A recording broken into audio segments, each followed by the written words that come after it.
Bonjour, je suis ravie de vous retrouver aujourd'hui pour explorer un domaine essentiel du développement personnel, mais aussi de l'entrepreneuriat, qui sont les habitudes qui peuvent véritablement transformer votre vie.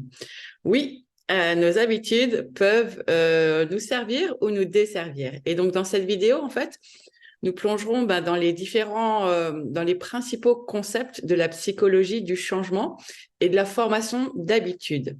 Nous discuterons en fait des différents types d'habitudes qui ont un impact significatif sur notre vie et notamment celles liées à la gestion du temps, à la santé et au développement personnel parce que ça s'intègre dans notre vie et d'autant plus quand on est entrepreneur.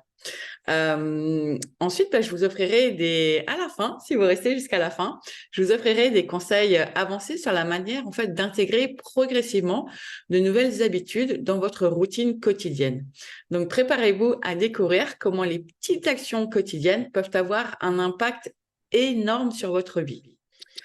Bonjour, je m'appelle Laurence Sudo, je suis la fondatrice de You Marketing, un organisme de formation professionnelle dont les formations sont éligibles au CPF et donc finançables.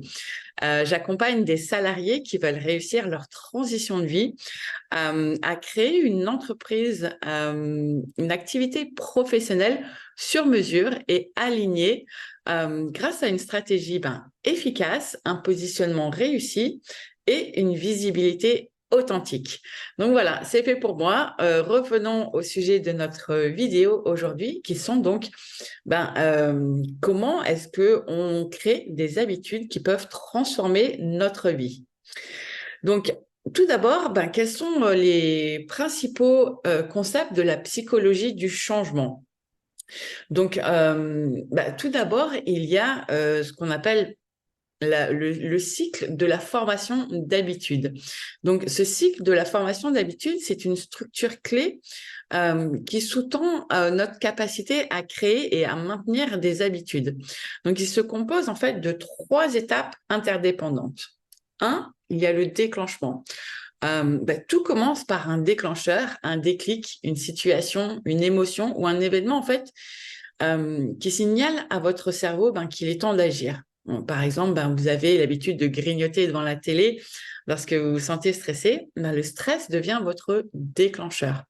Donc, vous avez sûrement plein d'exemples dans votre vie de ces petites habitudes qui peuvent devenir néfastes ou qui le sont déjà. Euh, Ensuite, et la deuxième étape de ce cycle, c'est la routine. Après le déclenchement, en fait, vous suivez une routine ou une série de comportements familiers. Dans notre exemple, ça signifie grignoter devant la télé pour faire face au stress. Et la troisième étape de ce cycle, c'est la récompense. Après avoir suivi votre routine, vous recevez une récompense, un résultat positif qui renforce l'habitude. Dans ce cas, le grignotage peut apporter en fait un soulagement temporaire du stress, ce qui constitue une récompense. Vous voyez que dans notre exemple, c'est une habitude néfaste. Donc, comment est-ce qu'on fait pour changer ce cycle de l'habitude? La volonté et la motivation sont des facteurs essentiels pour créer et maintenir des habitudes positives. Et comprendre en fait comment les cultiver peut faire toute la différence dans votre capacité à changer. La volonté, en fait, c'est la capacité à résister aux tentations et à maintenir le cap sur vos objectifs, même lorsque cela devient difficile. Elle est limitée et elle peut s'épuiser au fil de la journée. C'est pourquoi il est important en fait de planifier vos habitudes autour de vos moments de plus grande volonté. Et ça, il faut se connaître soi-même, connaître ces mécanismes de fonctionnement, de volonté, de motivation. Parce que la motivation, c'est différent. La motivation, en fait, c'est la force qui vous pousse à agir en vue de vos objectifs. Donc, c'est vraiment votre pourquoi. Et donc, elle peut fluctuer, mais vous pouvez en fait l'entretenir en vous rappelant pourquoi vous avez choisi de créer cette habitude en premier lieu. Et ça devient vraiment une source de motivation. Une motivation solide, en fait, ça renforcera votre détermination à suivre votre routine, même lorsque la volonté fléchit.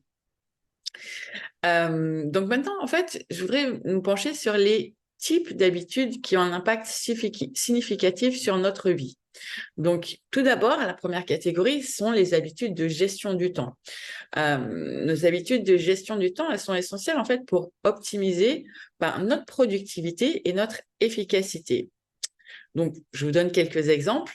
La planification, par exemple. Prendre l'habitude de planifier votre journée ou votre semaine vous permet en fait de définir vos priorités et d'organiser votre temps de manière optimale.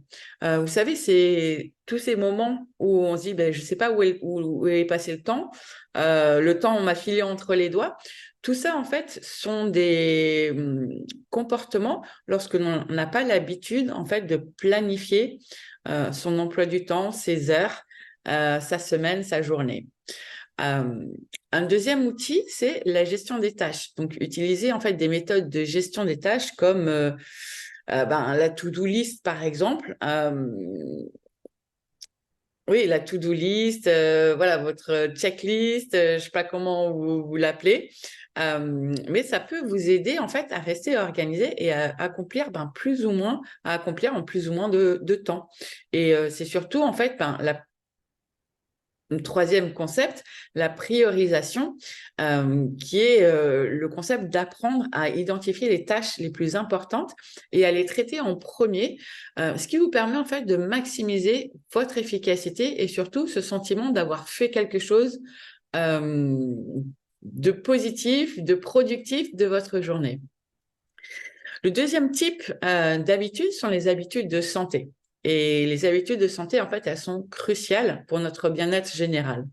Donc, voici quelques exemples d'habitudes à adopter. Donc, bien sûr, en tout premier, l'alimentation équilibrée. Je sais qu'on dit partout manger sainement, manger sainement, manger sainement, 3 fruits et légumes par jour, mais c'est tellement vrai. Notre alimentation, en fait, elle génère énormément de choses dans les mécanismes de notre corps et de notre cerveau. Et donc, manger sainement en intégrant en fait des légumes, des protéines et des glucides complexes dans notre régime alimentaire, ça favorise une santé physique et mentale. Et c'est vraiment la nourriture et le fuel de notre corps. Et donc, notre état mental, notre état physique est le reflet de ce qu'on donne à nourrir à notre corps. Et donc, tout ce qui est alimentation transformée, industrialisée, etc., a vraiment un impact nocif sur le corps humain. La deuxième habitude de santé que tout le monde devrait adopter, c'est l'exercice physique régulier. L'activité physique, en fait, ça renforce notre corps, ça améliore notre humeur et ça booste notre énergie. Et la troisième habitude, c'est d'avoir un sommeil de qualité. L'habitude, en fait, de bien dormir, c'est essentiel pour la récupération, la concentration, la gestion du stress et plus généralement la gestion des émotions. Donc, c'est vraiment une habitude très importante à adopter dès que possible. Troisième type d'habitudes sont des habitudes de développement personnel, de bien-être personnel, je dirais. En fait, c'est une gestion de qui on est, qui vise à nous aider en fait à grandir en tant qu'individu et à atteindre en fait notre plein potentiel. Donc la première habitude saine à adopter, c'est la méditation. Je sais que la méditation, ça peut paraître wou-wou, perché, tout un tas de choses, mais pourtant, la méditation, ça favorise la clarté mentale, la réduction du stress et le bien-être émotionnel. Un deuxième outil, en fait, c'est la lecture régulière. Vraiment lire des livres inspirants, instructifs et motivants, ça élargit nos horizons, ça stimule notre réflexion, notre imagination. Et surtout, c'est mis en contraste avec le temps passé devant la télé, qui pour le coup est un outil d'hypnose, un outil qui sert à éteindre notre réflexion, notre stimulation intellectuelle. Et puis, un troisième outil, c'est la réflexion personnelle, en fait. Prendre le temps de se poser, de réfléchir sur ses objectifs, ses valeurs, ses aspirations.